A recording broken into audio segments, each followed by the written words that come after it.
High, আজকে আপনাদের দেখাবো এসবিআই এটিএম এর পিন কিভাবে নতুন পিন বানাবেন। তারপরে আপনারা স্ক্রিনে লক্ষ্য করুন এটিএম এর পিন নিউ প্রসেস আপনারা লাইভ বানাইতে পারবেন এই এক ভিডিও দেখে। তারপর আপনারা 3টে স্টেপ ফলো করবেন। 1 নম্বর ব্যাঙ্ক অ্যাকাউন্ট, 2 নম্বর অ্যাকাউন্টে লিঙ্ক করা মোবাইল নাম্বার, 3 নম্বর এটিএম কার্ড আপনারা এটিএম পিন বানাতে সঙ্গে নিয়ে যাবেন।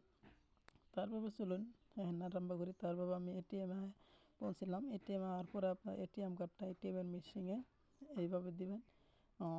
দেওয়ার পরে অল্প টাইম ওয়েট করবেন। অল্প টাইম ওয়েট করার পরে দেখবেন আপনার অপশন হবো। অল্প টাইম ওয়েট করার পরে আপনার দেখুন দুইটা আছে, একটা ইন্টারন্যাশনাল আর বাউ সাইডে ডোমেস্টিক। আপনারা কী করবেন, ডোমেস্টিক মধ্যে ক্লিক করবেন। ডোমেস্টিক মধ্যে ক্লিক করার পরে অল্প টাইম দেরি করুন। দেরি করার পরে নতুন একটা পেজ খুল করার পরে আপনার ভাষা সিলেক্ট করুন, ল্যাঙ্গুয়েজ। আমি ইংলিশ সিলেক্ট করবো। আপনারা হিন্দি বা আসামিজ বা ইংলিশ যে কোনো ভাষা একটা সিলেক্ট করতে পারবেন। আমি ইংলিশ সিলেক্ট করলাম। ইংলিশ সিলেক্ট করার পরে আপনারা বাউ সাইডে দেখুন ব্যাঙ্কিং বা set pin, banking set pin. আপনারা সেট পিনের মধ্যে ক্লিক করবেন। সেট পিনের মধ্যে ক্লিক করার পরে প্লিজ ইউর অ্যাকাউন্ট নাম্বার, আপনি ফার্স্টে আপনারা বলছিলাম অ্যাকাউন্টের সঙ্গে নিয়ে যাবেন। তারপরে আপনার অ্যাকাউন্ট নাম্বার বসাই দেবেন। বসাই দেওয়ার পরে প্রেস অল কারেক্টে ক্লিক করবেন। ক্লিক করার পরে ইউট্রানজেকশন পাশে আপনার মোবাইল নাম্বারে একটা ওটিপি ঢুকবো, 4 ডিজিট ওটিপি দেওয়ার আপনাকে কী করবেন, ওটিপি মোবাইলে আর পরে আপনার কন্টিনিউ, যদি ওটিপি হয় তাহলে কন্টিনিউ ক্লিক করবেন। কন্টিনিউ ক্লিক করার পরেই আপনারা ওটিপি 4 ডিজিট ওটিপি বসাবেন। ওটিপি বসাবেন। দেখুন আমি আমার ওটিপি বসাই দিব। আপনারা খেয়াল করুন, এই আমার মোবাইলে ওটিপি আইছে 4 ডিজিট। আমি ওটিপি বসাই আপনারা দেখাই দিব। ওটিপি বসাবেন।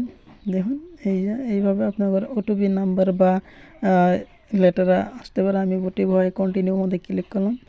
কন্টিনিউ মধ্যে ক্লিক করার সঙ্গে সঙ্গে আপনাদের একটা নতুন পেজ খাবো। আপনারা এন্টার ইউ পিন, আপনারা কি 4 ডিজিট কি পিন বানাবেন আপনার ইচ্ছা মতন 4টে নম্বর বসাই দিন। বসাই দিলে আপনার পিন হবো। আমি 4টে নম্বর নিউ পিন আমি বানাবো। দেখুন কীভাবে বানাই। তারপরে এই যে আমি আরম্ভ করলাম, 4টে দিলাম। 4টে আমি নাম্বার দিব, যে পিন সেট করতে চাই এই 4টে নাম্বার দিলাম। Please enter you new PIN, আপনারা ফার্স্টে যে 4টে নাম্বার বসাইছিলেন পিন বানাইছিলেন একটু এটা আবারই নতুন করে না কনফার্ম করার পরে আবার 4টে দিবেন। দেওয়ার পরে you process transaction complete, pin বানানি কমপ্লিট অলরেডি হয়ে গেছে। তারপর আপনারা আপনার এই 4টে নম্বর দিয়ে যে পিন বানালেন এই পিনটা আপনারা টিয়া উডল বা টিয়া চেক যে কোনো কাম করতে পারবেন। সেভাবে আপনারা এসবিআই এটিএমের পিন বানাতে পারবেন। যদি আপনার ভিডিও ভালো লাগে বা ভিডিও দেখতে ভালো লাগে লাইক শেয়ার কমেন্ট করবেন। ধন্যবাদ।